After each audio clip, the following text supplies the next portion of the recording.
What's up, guys? So I'm sure you guys heard about the news that THQ is back. Yeah, and they bought Deep Silver.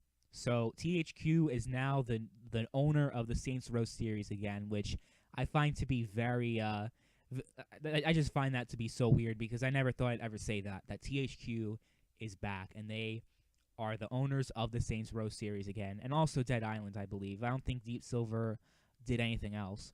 So, I mean, Deep Silver being acquired makes sense because Deep Silver is a pretty small company, but they also have very valuable IPs, which is Dead Island and Saints Row. I don't know if they have anything else. I honestly don't know, but that's really what they're known for. So, Saints Row. Okay, so we heard the news from this acquisition that they plan on making another Saints Row game. Here's the thing. I am not excited about this news because they could very well do what they've been doing for years, Volition, and continuously over the original Saints Row fans, the OG Saints Row fans, the Saints Row 1 and 2 fans that loved the way the game was presented. They loved open world, street crime, drama, story that they had in the original Saints Row games, and just how much content was in the game, man. You had layered clothing, you had, deep character customization, and it was just such an amazing experience, especially Saints Row 2. Saints Row 2 is just such a content-rich game. It's probably the best open-world sandbox game that I have ever played, to be honest with you. I have never played a better open-world sandbox game. I have played all the GTAs. I have played all the other Saints Row games. I have played Sleeping Dogs, Watch Dogs 2, L.A. Noire. Those type of games, I played almost every single one of them, and I have to say that this game is the best one out of all of those type of games. Then Saints Row 3 came along, and it just completely changed the way that a Saints Row game was, in a bad way, too. It just completely changed the series' identity to be, it used to be a mixture of, funny, ridiculous moments, and also a lot of serious, heartfelt moments, like, Carlos getting killed, getting, all the sad stuff. There's a lot of sad things that happen in both Saints Row games, the original ones. Lynn getting killed. They just completely got rid of the serious aspects of the game and just made it completely ridiculous to the point where it's oh my, it feels more like a spin-off than a sequel. That's what Saints Row 3 was. And then Saints Row 4 took it to 11 and had aliens invading Earth, and you go from the leader of a street gang to the president of the United States that is stopping aliens from invading. What the So, I am, oh my god, I'm not going to get into that whole thing again.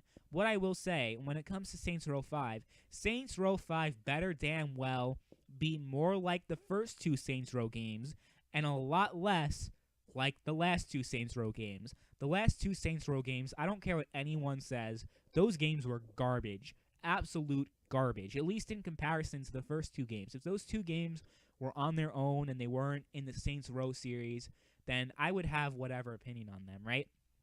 I would judge those games on their own merit.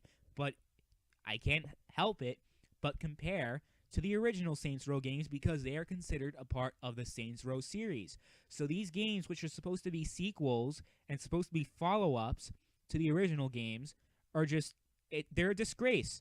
They're a complete disgrace to the original two. There's no comparison when it comes to the quality of the games and how fun the games are and how well they play. There's no comparison. You can argue that Saints Row 3 and 4 are more fun because you have these weird guns that you could shoot octopus tentacles up in the air, and all these weird, all those other weird, the dubstep gun and all this other weird you can make the argument that those games are more fun because of that. But when you beat the story, what can you do in the game?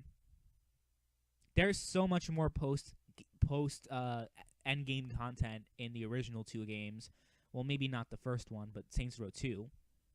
There's just so much end game content, and there's so much side mission content, so much content that's in Saints Row 2. It beats the and those games just feel like they're just awful, honestly. They're just really bad games. They're maybe on their own they're good video games, but as part of the Saints Row series, they're awful. They're really bad.